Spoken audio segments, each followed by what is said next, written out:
Israel Iran ನಡುವಿನ ಯುದ್ಧ ನೋಡ್ತಾ ಇದ್ರೆ ಮೂರನೇ ವಿಶ್ವ ಯುದ್ಧ ಶುರುವಾಗ್ತಿದ್ಯಾ ಅಂತ ಅನಿಸ್ತಿದೆ. ಇಸ್ರೇಲ್ ಆಸ್ಪತ್ರೆಗಳ ಮೇಲೆ ಇರಾನ್ ಕ್ಷಿಪಣಿಗಳನ್ನು ಹಾಕಿ 25 ಜನರನ್ನ ಬಲಿ ಪಡೆದಿದೆ. ಇದಕ್ಕೆ ಪ್ರತೀಕಾರವಾಗಿ ಇಸ್ರೇಲ್ ಇರಾನ್ ದೇಶದ 3 ನಗರಗಳ ಮೇಲೆ ಬಾಂಬ್ಗಳನ್ನು ಹಾಕಿದೆ. ಇಷ್ಟು ಸಾಲದು ಅಂತ ಅಮೆರಿಕ ಇರಾನ್ ಮೇಲೆ ದಾಳಿಗೆ ಸಜ್ಜಾಗಿದ್ರೆ ರಷ್ಯಾ ಇರಾನ್ಗೆ ಬೆಂಬಲವನ್ನ ಸೂಚಿಸಿರೋದು ಆತಂಕ ಹುಟ್ಟು ಹಾಕಿದೆ.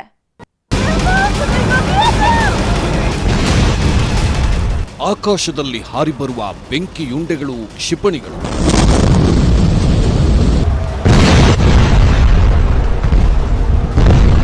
ಕ್ಷಿಪಣಿಗಳು ಬಿದ್ದಾಗ ಸರ್ವನಾಶ ಆಗ್ತಿರುವ ಇಸ್ರೇಲ್ ಮತ್ತು ಇರಾನ್ ದೇಶಗಳ ಸುಂದರ ನಗರಗಳು.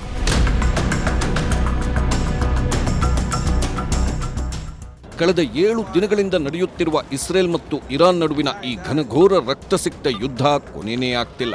ಇಸ್ರೇಲ್ನ ಪ್ರತಿಷ್ಠಿತ ಪ್ರದೇಶಗಳ ಮೇಲೆ ಇರಾನ್ ದಾಳಿ ಮಾಡಿದ್ದು ಪವರ್ಫುಲ್ ಮಿಸೈಲ್ಗಳಿಂದ ಏಕಕಾಲದಲ್ಲಿ ಅಟ್ಯಾಕ್ ಮಾಡಿದೆ. ಇರಾನ್ ಸೇನೆ ದಾಳಿಗೆ ಹಲವು ಕಟ್ಟಡಗಳು ಧ್ವಂಸಗೊಂಡಿವೆ.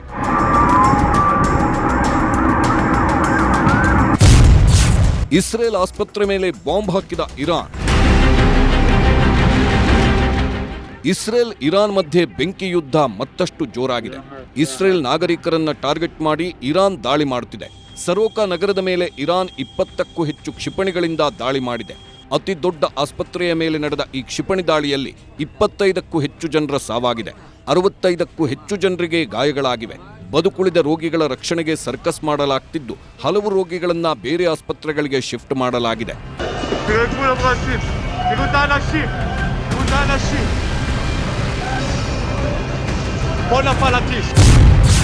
ಇರಾನ್ ದೇಶದ 3 ನಗರಗಳು ಉಡೀಸ್,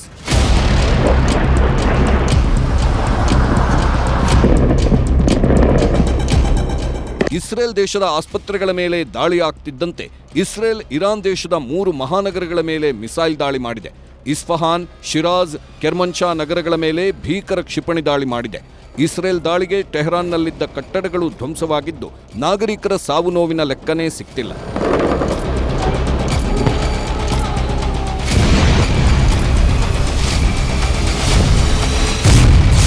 ಇರಾನ್ ನಿಷ್ಕ್ರಿಯ ನ್ಯೂಕ್ಲಿಯರ್ ಘಟಕ ಉಡೀಸ್. ಇರಾನ್ ದೇಶದ ಮೇಲೆ ಇಸ್ರೇಲ್ ಪ್ಲಾನ್ ಮಾಡಿ ದಾಳಿ ಮಾಡುತ್ತಿದೆ. ಅದರಲ್ಲೂ ಅರಾಕ್ನಲ್ಲಿರುವ ತೈಲ ಸಂಗ್ರಹ, ಪರಮಾಣು ಕೇಂದ್ರದ ಮೇಲೆ ಇಸ್ರೇಲ್ ದಾಳಿ ಮಾಡಿದ್ದು ಅರಾಕ್, ಖೊಂಡಾ ಪ್ರದೇಶಗಳು ಹೊತ್ತಿ ಉರಿಯುತ್ತಿವೆ. ಅರಾಕ್ನಲ್ಲಿರುವ ಜನರಿಗೆ ಖಾಲಿ ಮಾಡುವಂತೆ ಸೂಚನೆ ನೀಡಿದ ಕೆಲವೇ ಕ್ಷಣಗಳಲ್ಲಿ ಅರಾಕ್ನಲ್ಲಿ ನಿಷ್ಕ್ರಿಯವಾಗಿರುವ ಪರಮಾಣು ಕೇಂದ್ರದ ಮೇಲೆ ಇಸ್ರೇಲ್ ಬಾಂಬ್ ಹಾಕಿದೆ. ಇದು ಸ್ಯಾಂಪಲ್ ಅಷ್ಟೇ, ನೆಕ್ಸ್ಟ್ ನ್ಯೂಕ್ಲಿಯರ್ ಘಟಕವನ್ನೇ ಸ್ಫೋಟಿಸ್ತೀವಿ ಅಂತ ಎಚ್ಚರಿಸಿವೆ. ಅಷ್ಟಕ್ಕೆ ಸುಮ್ಮನಾಗದ ಇಸ್ರೇಲಿ ರಕ್ಷಣಾ ಪಡೆಗಳು ಅರಾಕ್ನಲ್ಲಿರುವ ಪರಮಾಣು ರಿಯಾಕ್ಟರ್ ಘಟಕವನ್ನ ಹೇಗೆ ಹೊಡೆದ್ವಿ ಅಂತ ತೋರಿಸುವ ವಿಡಿಯೋವನ್ನು ಸಹ ಬಿಡುಗಡೆ ಮಾಡಿದೆ.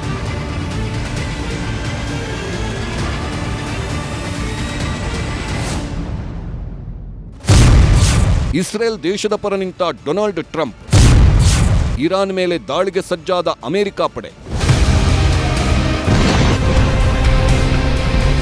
ಇರಾನ್ ಇಸ್ರೇಲ್ ನಡುವೆ ಸಂಘರ್ಷ ನಿಲ್ಲೋ ಲಕ್ಷಣಗಳು ಕಾಣುತ್ತಿಲ್ಲ.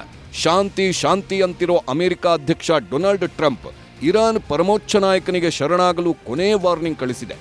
ಇರಾನ್ ಇಸ್ರೇಲ್ ಮುಂದೆ ಮಂಡಿಯೂರದೆ ಹೋದ್ರೆ ಅಮೆರಿಕನ್ ಸೇನಾಪಡೆಗಳು ಇರಾನ್ ದೇಶವನ್ನ ನಿರ್ನಾಮ ಮಾಡುತ್ತೆ ಅಂತ ಅಮೆರಿಕ ಅಧ್ಯಕ್ಷ ಟ್ರಂಪ್ ಎಚ್ಚರಿಕೆ ನೀಡಿದ್ದಾರೆ. ಅಮೆರಿಕ ಅಧ್ಯಕ್ಷರ ಎಚ್ಚರಿಕೆ ಬೆನ್ನಲ್ಲೇ ಯುಎಸ್ ಮಿಲಿಟರಿ ಪಡೆ ಇರಾನ್ ಮೇಲೆ ದಾಳಿಗೂ ಸಜ್ಜಾಗಿದ್ದು ಟ್ರಂಪ್ ಆದೇಶ ಕೊಡೋದನ್ನೇ ಕಾಯ್ತಾ ಇವೆ.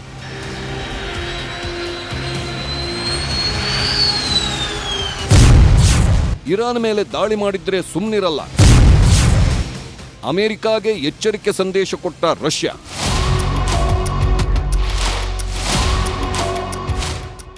ಇರಾನ್ ಮೇಲೆ ದಾಳಿ ಮಾಡಿದ್ರೆ ಅನಿರೀಕ್ಷಿತ ಪರಿಣಾಮಗಳನ್ನ ಎದುರಿಸಬೇಕಾಗುತ್ತದೆ. ಹೀಗಂತ ದೊಡ್ಡಣ್ಣ ಅಮೆರಿಕಾಗೆ ರಷ್ಯಾ ಅಧ್ಯಕ್ಷ ವ್ಲಾಡಿಮಿರ್ ಪುಟಿನ್ ಸರ್ಕಾರ ಅಮೆರಿಕಾಗೆ ಎಚ್ಚರಿಕೆ ನೀಡಿದೆ. ಇರಾನ್ ಮೇಲೆ ದಾಳಿ ಮಾಡುವುದರಿಂದ ಮಧ್ಯಪ್ರಾಚ್ಯ ಭೀಕರವಾಗಿ ಅಸ್ಥಿರಗೊಳ್ಳುತ್ತಾ ಹೋಗುತ್ತೆ. ಇಸ್ರೇಲಿ ದಾಳಿಗಳು ಪರಮಾಣು ದುರಂತಕ್ಕೆ ಕಾರಣವಾಗುವ ಅಪಾಯವಿದೆ.